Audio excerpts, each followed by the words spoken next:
o maior papadoces de todos voltando para buscar a sua dose. Dena riu e depois fez uma expressão horrorizada. Quantas árvores sobraram? 2 ou 3, respondi, pensando nas fileiras de buracos vazios e tocos quebrados. Mas talvez ele tenha comido mais uma depois que viemos pra cá. Você já viu um papadoces quando bate a secura da droga? Ela perguntou com o rosto abalado. Eles ficam doidos. Eu sei, respondi pensando na moça que vira dançar nua na neve em Tarbin. O que acha que vai acontecer quando acabarem as árvores? Passei um bom momento pensando. Ele vai procurar mais e ficará desesperado, e sabe que o último lugar em que encontrou as árvores tinha uma casinha com cheiro de gente. Teremos que matá-lo.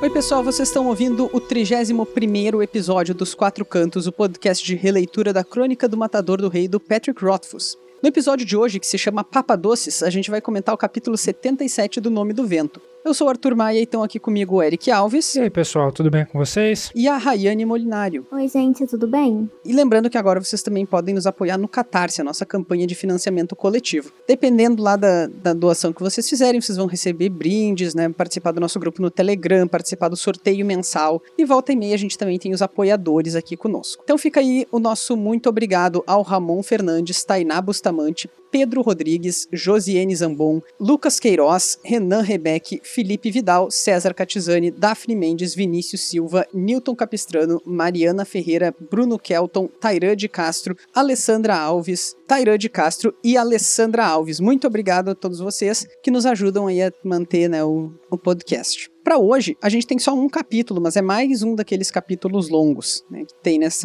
em todo esse arco aí da ida do Kvothe a Trebon. Eu tinha a impressão de que eram 2 capítulos, sabia? Tudo que acontece nesse. É verdade. Eu não lembrava que era um só. O título desse capítulo é Penedos, que foi uma coisa que me deixou intrigadíssimo, porque eu nunca tinha ouvido falar nessa palavra. É uma cidade, né?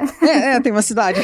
Em inglês ele é Bluffs, que eu sempre entendia como o significado de blefe, né? Mas aparentemente Bluffs e Penedos é um tipo de montanha que forma um paredão, assim, né? Não sei, não faço ideia. Tipo aqueles paredão de rocha quando você tá passando, Isso. Talvez na beira da estrada, e aí tem onde o pessoal costumava minerar antigamente. Eu acho que é tipo isso mesmo. Mas sei lá, sabe? Tipo, tudo bem que Bluffs já não é uma palavra muito usual, mas traduzir pra Penedos achei estranho. Mas será que teria como traduzir pra alguma outra coisa? Sei lá, eu ia chamar de umas pedras. Eu ia chamar de um trem.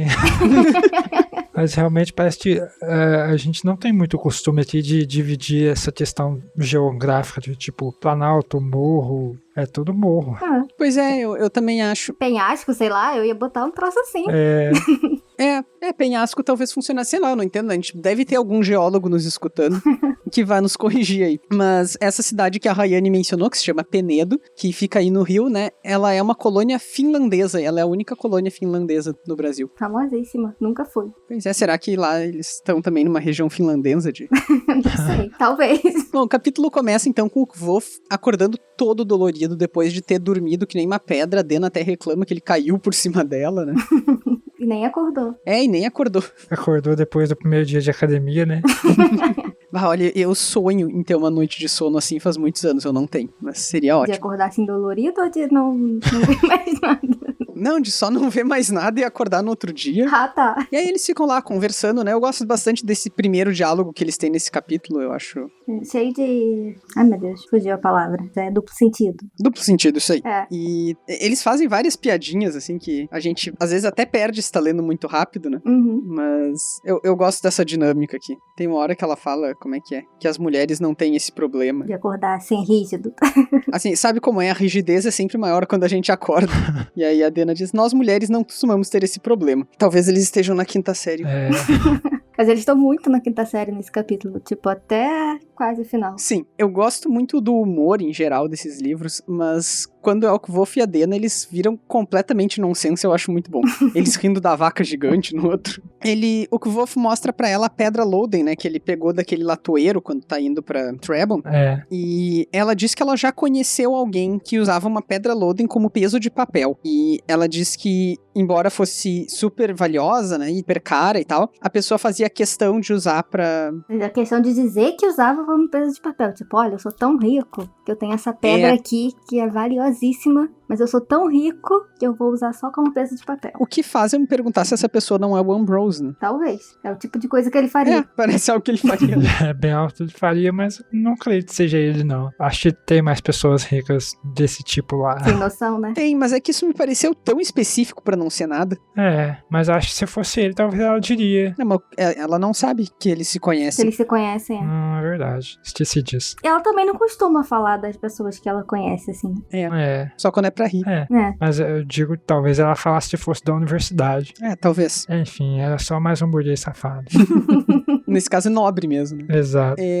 Uma das coisas que eles conversam ali, que o Kvolf mostra uma escama do Dracos, né? Ele dá pra ela, ele até também faz uma piadinha dizendo que é uma lembrancinha pra ela. E eles casualmente comentam que ela é praticamente feita de ferro, né? Uhum. Por causa dos processos biológicos lá do Dracos. Come pedra. A escama dele é muito resistente a ponto de ser de ferro. Sim, e nesse capítulo, mais de uma vez, Pest ele fica tentando se mostrar pra ela, né? Tipo, olha como eu sei de muitas coisas. Ele fica mesmo, ele fala isso, que ele tá tentando exatamente. impressionar, e depois ele fica tipo, você nem tá ouvindo o que eu tô falando, né?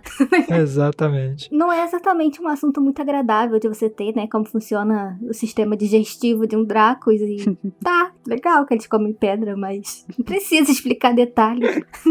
Eu acho que o que a Dena demonstra mesmo é que ela só não tá muito afim de ouvir sobre esse assunto, né? Tem uma hora que ele fica falando e ela tá olhando pra outra coisa, ele até pergunta, né? Tipo, Você tá me ouvindo? Ela fala, não. Cara, a gente já entendeu de ser inteligente. O Kvolf, ele tá tentando impressionar ela com um infodump, né? Exatamente. Isso aí é um meta-comentário sobre a escrita de livro de fantasia. É verdade, pode ser. Se for, seria uma sacada legal. Eu tenho certeza que não é, mas pode funcionar como. Pois é. Bom, nessas passeadas deles aí pós-Dracos, né, eles descem até um lugar onde tinha uma casinha que foi completamente destruída por ele, né. Eles até observam que o Dracos não pode ter sido responsável lá pelo casamento dos Mothin, né, apesar do fogo azul, porque ele deixou tudo destruído e não foi o caso lá. Assim como isso eu acho que a gente falou no episódio passado também, essa destruição causada pelo Dracos também não deixa os sinais do Chandriano, né, a ferrugem. Então, claramente tem duas coisas com fogo azul na mesma área ali. E ele até tenta forçar uma ligação, né, mas acaba que a Dena que é o fio da realidade ali pra ele, pra falar assim, olha, cara, não é a mesma coisa mesmo, as coisas não estão enferrujadas e tal, só aí que ele se força a encarar a realidade, desconectar as coisas. Ela fala que ele tava vendo o que ele queria ver. Exatamente. Tem uma hora que a Dena pergunta pro Kvolf como é que ninguém nunca viu aquele bicho por ali, né, e o Kvolf diz, eles devem ter visto, mas acharam que era algum demônio, alguma bobagem assim. E aí a Dena responde pra ele, diz o cara que veio aqui procurar o Chandriano, né.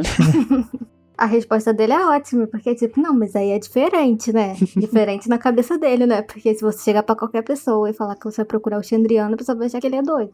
O que o Kvolf não tá considerando aqui é que as pessoas tenham as suas próprias, crenças, né? Não é nem a questão da crença, mas é tipo, pra ele, o Chandriano é real, porque a gente sabe que é real porque a gente viu, né?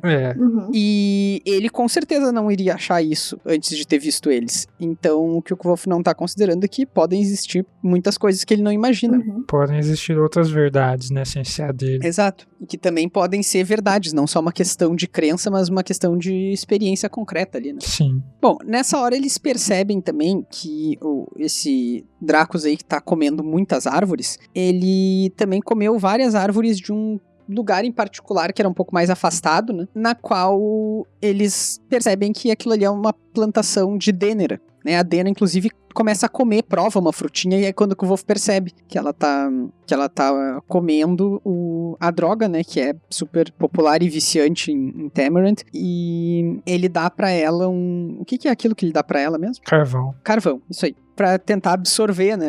Antes que faça muito efeito a ponto dela morrer. O Dracos volta, na verdade, né? Eles têm que fugir pra esse lugar. Isso. Eles conseguem ver que ele tá descontrolado. Aí a Lena até falou, tu não falou que ele era inofensivo? Aí eles entram numa fenda na metade do morro, que é onde o rapaz tinha uma escada que levava pro lugar onde ele realmente ficava, né? Onde tem uma cabana. É porque eles acham o corpo, né, do cara. Eles acham o corpo do cara embaixo, se eu não tô enganado. Todo já apodrecido e tudo mais. Depois eles acham, tipo, o acampamento do cara. Isso. Ele até acha estranho, ele tá com uma balestra que seria, tipo, como se ele tivesse achado um fuzil. Eu não sei porque eu pulei absolutamente todo esse pedaço, não da minha leitura, mas da organização do roteiro aqui. Eu ignorei totalmente isso. E ele até demora a entender, né, que aquilo lá é Dênera, a despeito de toda a demonstração de inteligência dele, é a Dena que percebe. A Dena fica tipo, ela não percebe, ela pega e fica tipo, nossa, ele gostava tanto de doce, e aí pega e...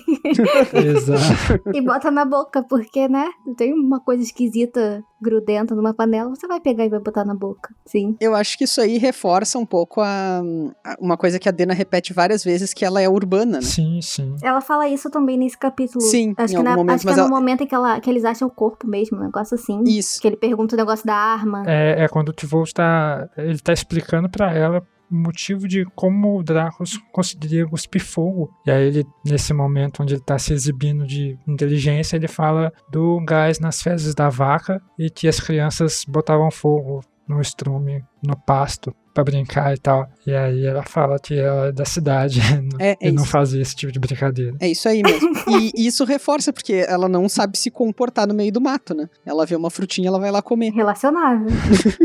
É algo que a gente estava até falando antes do episódio do Porco sobre a origem da Dena, dela ser urbana. A gente estava tentando supor pelos comentários dela. Uhum. Eu acho... Não sei vocês, mas a impressão que eu tive nesse capítulo é que por ela estar também nesse ambiente tão diferente pra ela, nesse capítulo, pelo menos, ela tem umas reações muito mais rápidas do que o próprio Volt. Tipo, na hora de fugir mesmo, se esconder, entrar lá na fenda...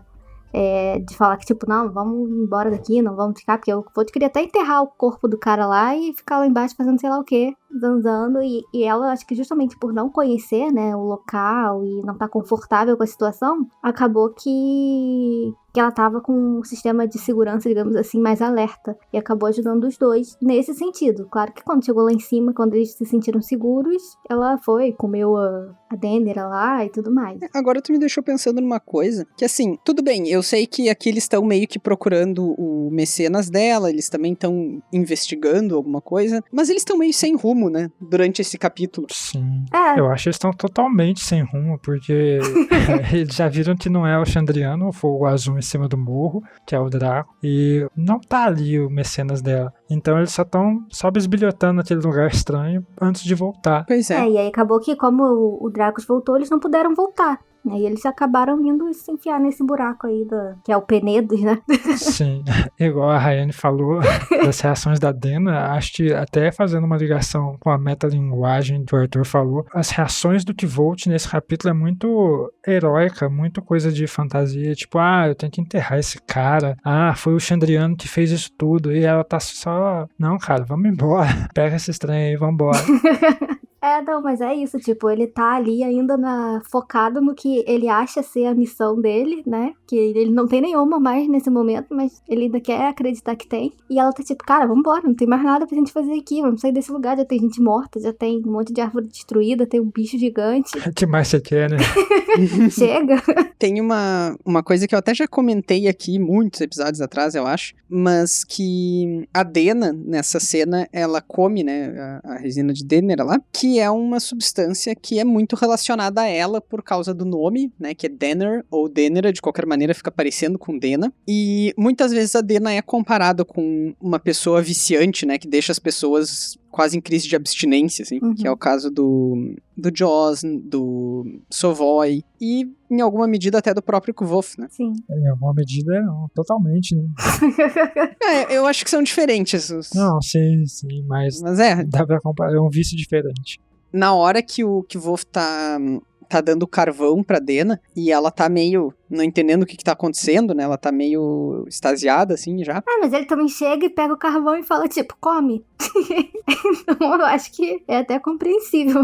Não, é compreensível. Primeiro ele fala pra ela assim, isso é veneno. Aí ela fica apavorada. Aí depois ele pega o carvão e fala pra ela, tipo, come. Aí ela fica assim, tá maluco, né? Mas o ponto que eu ia chegar é que rola uma coisa muito tensa aí, né? Porque o Kvolf ameaça ela. Sim. Uhum. Ele... Você come, eu vou quebrar seus dentes e enfiar a goela abaixo.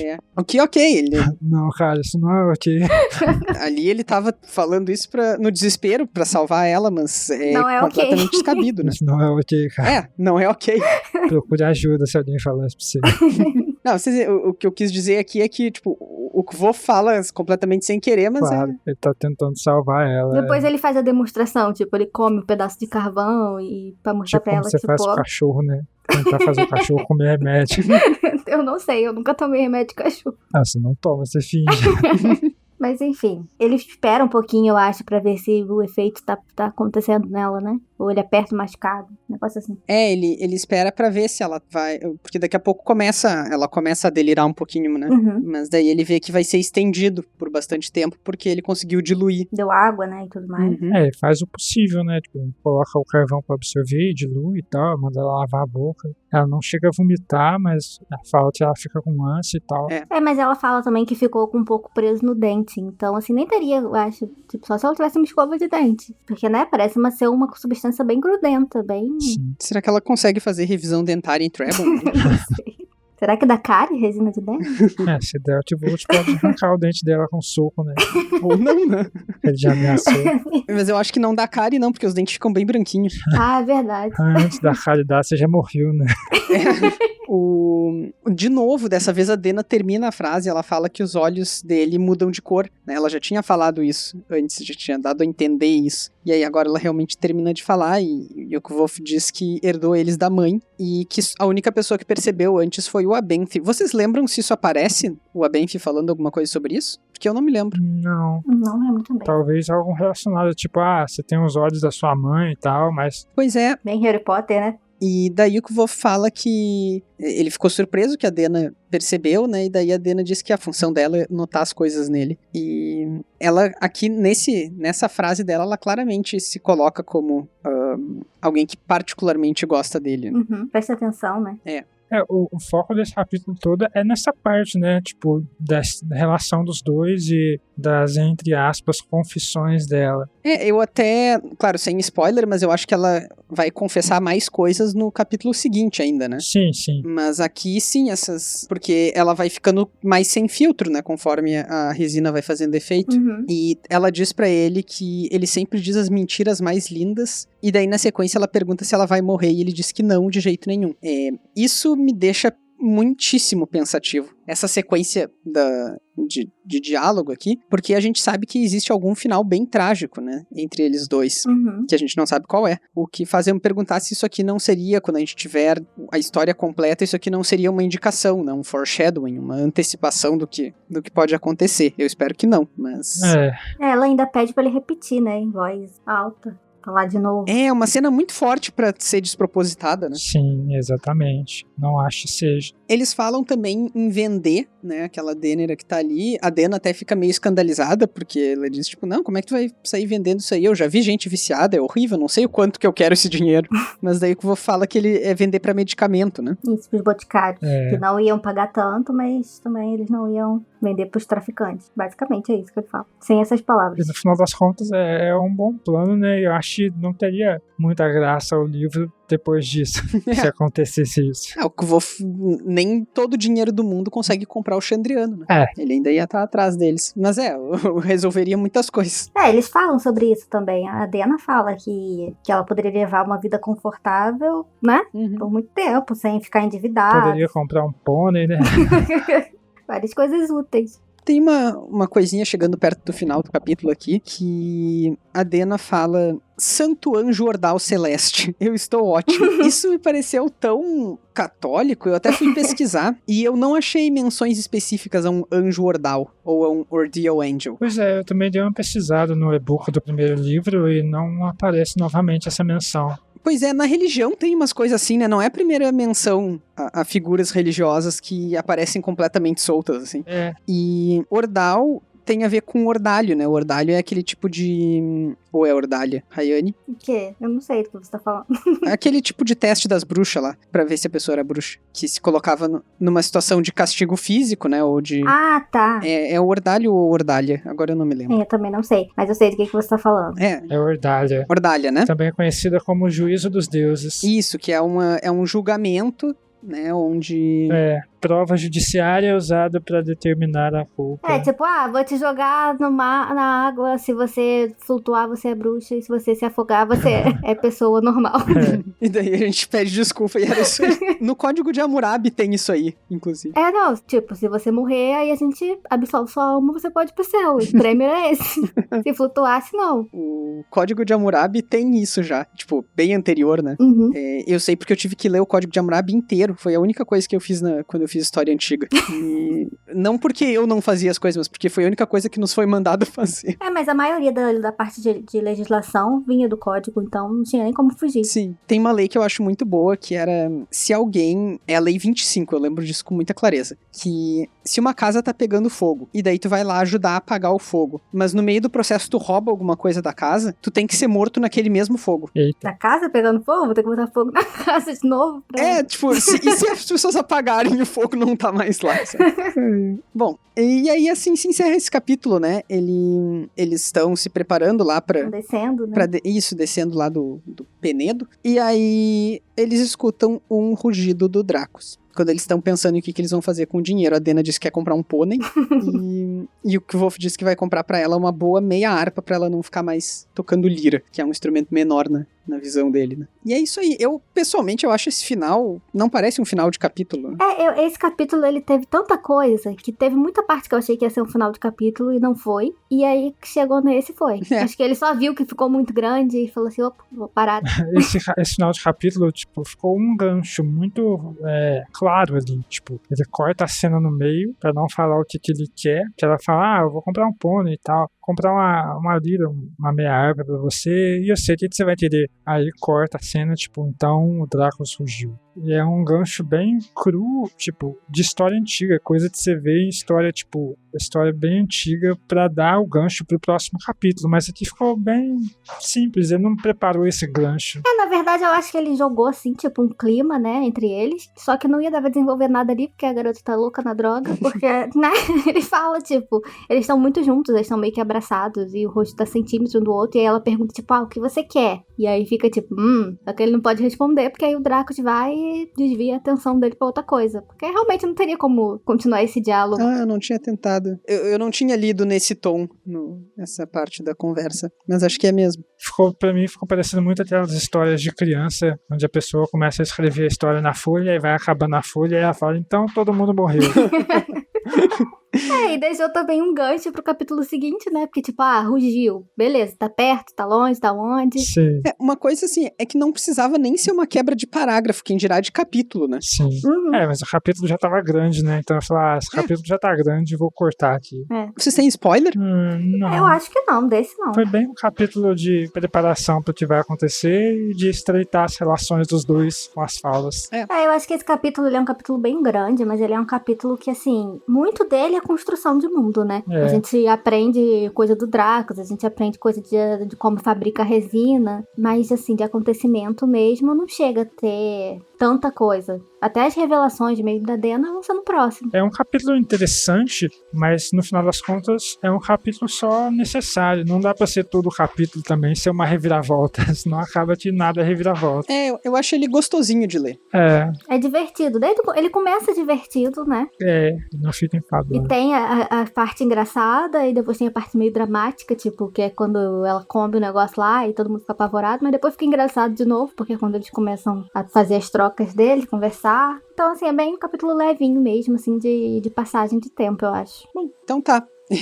Esses são todos os nossos comentários sobre o capítulo 77, que, nossa... Que estranhamente é muito grande e ficou muito curto. Esse é o episódio mais curto que a gente já fez, se considerar o que vai ser cortado depois. Mas vamos lá, né? Tô impressionada. Então tá, pessoal, muito obrigado a vocês que nos escutaram até aqui. Hoje não tem spoiler, então. E a gente vai encerrar, né, esse nosso episódio número 31. Mas se vocês quiserem entrar em contato conosco, mandar recados, elogio, crítica, sugestão, pergunta, o que for, vocês podem se comunicar com a gente pelas redes sociais. E como é que faz, Rayane? Então, vocês podem estar entrando em contato com a gente lá pelo e-mail, que é podcast os4cantos, tudo por extenso, tá? @gmail.com. Pode ser também pelo Twitter, que é @os4cantos. No Instagram, que é podcast os4 também cantos. Então, Twitter e Instagram é 4 e no resto é tudo por extenso. No Facebook é os4cantos, por extenso também. A gente tem um grupo, se vocês quiserem entrar pra participar, debater com a gente, falar sobre teorias, ideias, alguma análise que vocês perceberam e a gente nunca percebeu, de capítulos que a gente já falou, de capítulos que a gente ainda vai falar. Se vocês quiserem, a gente tá aqui pra ouvir também. E falar, porque a gente gosta de falar. E vocês podem ouvir a gente nos aplicativos de costume, no Spotify, no SoundCloud, no Apple Podcasts, no YouTube também, que demora mais um pouquinho pra entrar, mas entra. E é isso. Isso aí, vocês podem também nos apoiar no Catarse, a nossa campanha de financiamento coletivo. A gente volta em breve com o nosso 32º episódio, no qual a gente vai discutir os capítulos de 78 até 81. Até mais! Então vai ser um capítulo maior, gente. Se preparem aí, um episódio Vai maior. compensar. Tchau, gente. Até mais. Até.